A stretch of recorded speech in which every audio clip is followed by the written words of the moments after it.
तो देखिए self address आप अपना लिखेंगे, उसके बाद डेट हो जाएगा। डेट जैसे सपोज कीजिए today's date, if you have to write then January,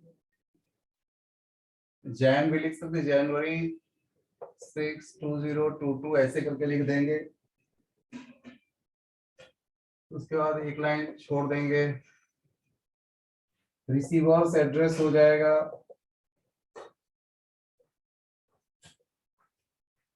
receiver's address में वही मैनेजिंग डायरेक्टर एमडी, ये वाला 3 लाइन में एड्रेस हो जाएगा। उसके बाद सर और सब्जेक्ट लिखने में, सैल्यूटेशन और सब्जेक्ट के बीच में आपकी मर्जी होती है कि आप किसको ऊपर किसको नीचे रख सकते हैं, इट्स योर विश। सब्जेक्ट ऐसे नॉर्मली सब्जेक्ट पहले लोग लिखते हैं, उसका हो जाएगा application, application for the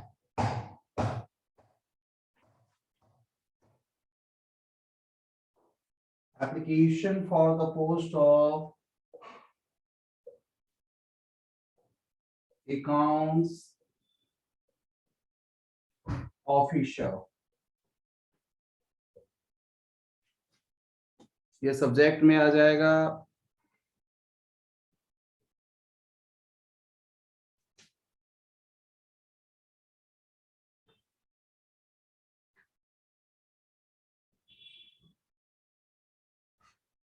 Akshay Jakhar है ज्वाइंड, हर्ष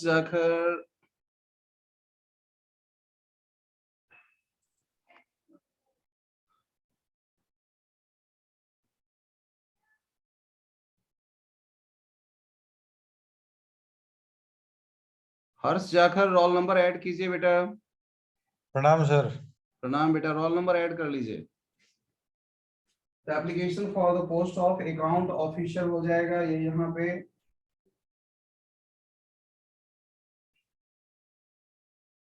उसके बाद एक लाइन और छोड़ दीजिए सर, अब शुरू कर दीजिए लिखना, this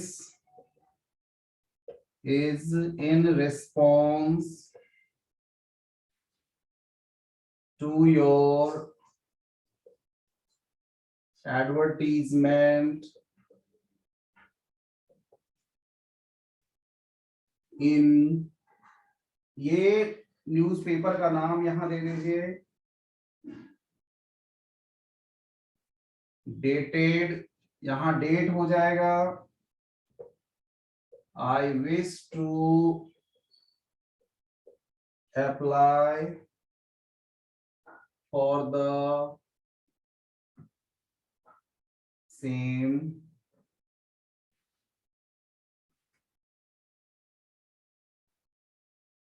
as I have the requisite qualification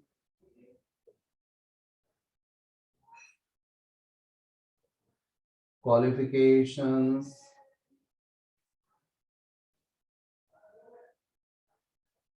and experience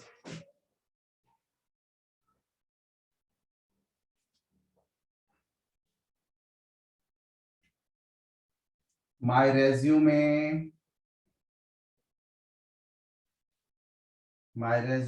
is enclosed herewith for your kind perusal and consideration.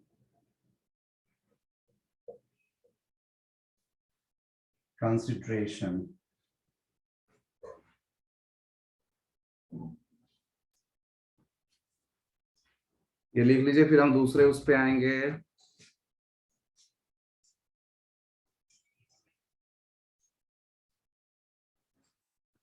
समर्थ है ज्वाइंट,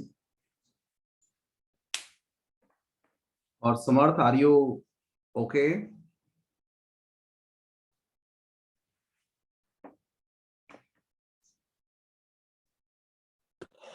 प्रणाम सर। प्रणाम बेटे प्रणाम। I can assure you that if selected,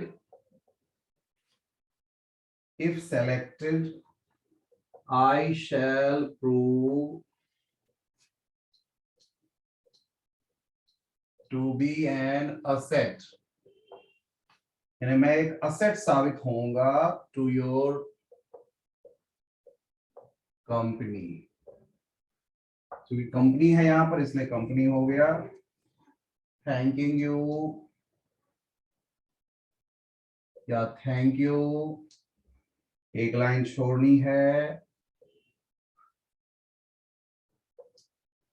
yours faithfully, जो भी उसमें नाम दिया हुआ था वो नाम आप लिखेंगे, ठीक है। उसके बाद आ जाएगा रेज्यूमे। बायोडेटा और रेज्यूमे में कोई फर्क नहीं है, सेम नेम है ये। एनक्लोजर दे देंगे, एनक्लोजर रेज्यूमे। उसके बाद यहां से हम रेज्यूमे शुरू करेंगे,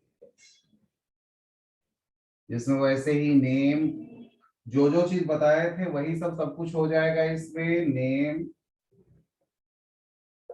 फिर से अगर हम लिखेंगे तो ये टाइम लेने वाला है, ये सभी चीजें ऐसे ही हो जाएगा। आप अकॉर्डिंग टू जॉब, जैसा जॉब है उसके अकॉर्डिंग आप कहां कहां चेंज हो जाएगा। आप देखिए ये जॉब है अकाउंट ऑफिसर का, अब अकाउंट ऑफिसर का है तो टीचिंग वाली जो चीजें उसमें लिखाए थे उसका यहाँ कोई मतलब नहीं बनेगा। एजुकेशनल क्वालिफिकेशन में बीकॉम का जो है सो जरूर जिक्र होना चाहिए, क्योंकि वो बीकॉम मांगा है और अकाउंटिंग से रिलेटेड है तो कॉमर्स बैकग्राउंड जो है सो मांगता है, तो कॉमर्स बैकग्राउंड की उससे बात होएगी तो वो जरूर आप उसमें ऐड करेंगे। जहां तक जॉब एक्सपीरियंस की बात है तो जॉब एक्सपीरियंस किस कंपनी में 5 साल का अगर जॉब एक्सपीरियंस पूछा है तो और एक आध साल बढ़ा के ही लिखना चाहिए। जॉब एक्सपीरियंस इतने समय का यहाँ से वहां इस कंपनी में है ये लिखेंगे। किसी केमिकल किसी भी इंडस्ट्री का ही लिखेंगे कि वहां पर जो है सो ये काम उन्होंने किया है। फिर रेफरेंस है, रेफरेंस दिया जाता है, रेफरेंस 2 आदमी का दे देंगे, 2 का नहीं है तो एक भी आदमी का रेफरेंस चलेगा। मान लीजिए किसी कोई सीए का, जैसे इससे रिलेटेड होगा, इससे रिलेटेड किसी कंपनी का कोई सीए हो, वो अगर अपना दे दे तो इससे बात बन जाएगी। तो इस सब तरीके से जो है इस तरह का लिखा जाता है। और किसी को कोई डाउट है अगर तो देखिए ये क्वेश्चन है आपके सामने। Sunshine Public School Pune requires 2 sports coaches. Sunshine Public school को 2 स्पोर्ट्स कोचेज की जरूरत है, एक मेल एक फीमेल होने चाहिए। Each should be a degree holder, दोनों के पास डिग्री होल्डर होना चाहिए फिजिकल एजुकेशन के साथ साथ, as well as SAI certified coach in athletics. You have seen there उनका एडवर्टीजमेंट आपने देखा है, and you have these qualifications, आपके पास ये क्वालिफिकेशन है। तो write an application with your resume, एक रेज्यूमे के साथ आप एप्लीकेशन लिखते हैं। यू आर प्रवीणा M114 थाना रोड नजफगढ़ न्यू दिल्ली। तो ये आपका एड्रेस हो जाएगा। आप क्या क्या लिखेंगे इसमें हम आपके साथ कुछ शेयर करना चाहते हैं। क्वेश्चन लिख लीजिए पहले, फिर हम आपके साथ शेयर करेंगे। लेकिन इस बार आप कोशिश कीजिए, चाहे तो आप नोट्स आपको बना सकते हैं, तो छोटे छोटे नोट्स बना के आप लिखिए ताकि आपका लेटर कंप्लीट हो सके। उसके बाद आप रिसीवर्स एड्रेस में आप लिखेंगे प्रिंसिपल के पास लिखेंगे आप सनशाइन पब्लिक स्कूल पुणे, क्योंकि जो कुछ भी स्कूल से रिलेटेड जो लेटर वगैरह लिखा जाता है, एप्लीकेशन वगैरह लिखा जाता है, वो प्रिंसिपल के पास। तो principal Sunshine Public School Pune इसके बाद सैल्यूटेशन या subject, it's your wish. Salutation या सब्जेक्ट में कौन से चीज को आप पहले रखना चाहते हैं, ये आपकी विश है, वो ऊपर नीचे आप लिख सकते हैं। तो सैल्यूटेशन अगर पहले लिख देते हैं तो सर, उसके बाद एक लाइन छोड़ के सब्जेक्ट लिखेंगे। सब्जेक्ट वैसे ही सिंपल सा होगा, application for the post of an athletics coach, ठीक है। उसके बाद आप शुरू करेंगे लिखना, it is in response to your advertisement. फिर से वैसे ही लैंग्वेज वही रहेगा, लैंग्वेज में कोई फर्क नहीं करते हैं। It is in response to your advertisement in the, वैसे ही न्यूज़पेपर का नाम आ जाएगा,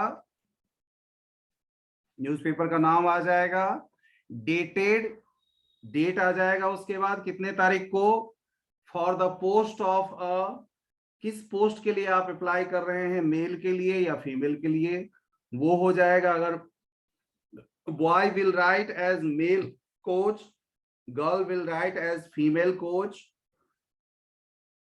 I find myself very suitable for the same, as I have not only a degree in physical education, यानी मेरे पास सिर्फ फिजिकल एजुकेशन की ही डिग्री नहीं है, बल्कि but am also a certified coach, बल्कि मैं एक सर्टिफाइड कोच हूं in athletics from the sports authority of India. जो मैंने आपसे पूछा था ना, SAI का फुल फॉर्म क्या होता है, तो यही होता है, sports authority of India.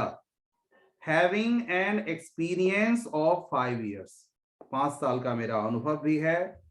I am enclosing my resume for your perusal, आपके पेरुशल के लिए, आपके काइंड कंसिडरेशन और पेरुशल के। आपने एक चीज गौर किया होगा कि all the lines are same, only some words are being change. Newspaper का नाम बदल गया, डेट बदल जाएगा, और एक दो जो इससे रिलेटेड चीजें हुई, जैसे ये एथलेटिक कोच के लिए लिखा हुआ है, तो इसलिए ये क्या है, ये बदल गया। तो ये चीजें हो जाती हैं।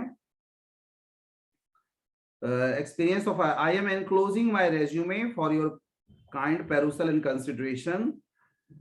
और सेकंड पैराग्राफ बना देंगे, या सेकंड पैराग्राफ अगर हो गया हो, बीच में किसी को बना दिया, तो थर्ड पैराग्राफ हो जाएगा। I assure you that if selected shall prove to be an asset to your school. पीछे भी आपने देखा, पीछे लैंग्वेज में भी था ये, योर्स फेथफुली और थैंकिंग यू, उसके बाद एक लाइन छोड़ना है, फिर योर्स फेथफुली।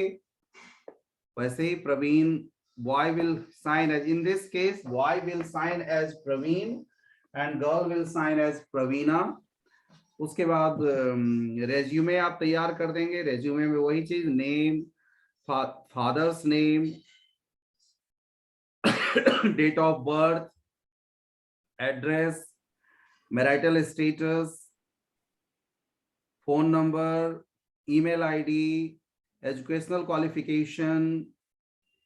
एजुकेशनल क्वालिफिकेशन को अच्छा रहेगा कि आप उसमें लिखें, बॉक्स जैसा बना के लिखेंगे तो ज्यादा अच्छा लगेगा, सुंदर लगेगा देखने में। उसके बाद आप उसी में एजुकेशनल क्वालिफिकेशन में ये भी लिख देंगे, सर्टिफाइड कोच इन एथलेटिक्स, इसका कर देंगे आप। जॉब एक्सपीरियंस, किसी स्कूल का नाम देंगे कि 5 साल से हम इस स्कूल में एज ये कर रहे हैं। एक्सपेक्टेड सैलरी लिख सकते हैं आप। रेफरेंस आप दे सकते हैं, रेफरेंस में चूंकि ये भी स्कूल से रिलेटेड हुआ, इसलिए जिस स्कूल में आपने काम कर रखा है उस स्कूल के प्रिंसिपल का रेफरेंस आप दे सकते हैं। तो रेफरेंस बहुत इंपॉर्टेंट होता है, रेफरेंस जरूर आप दें।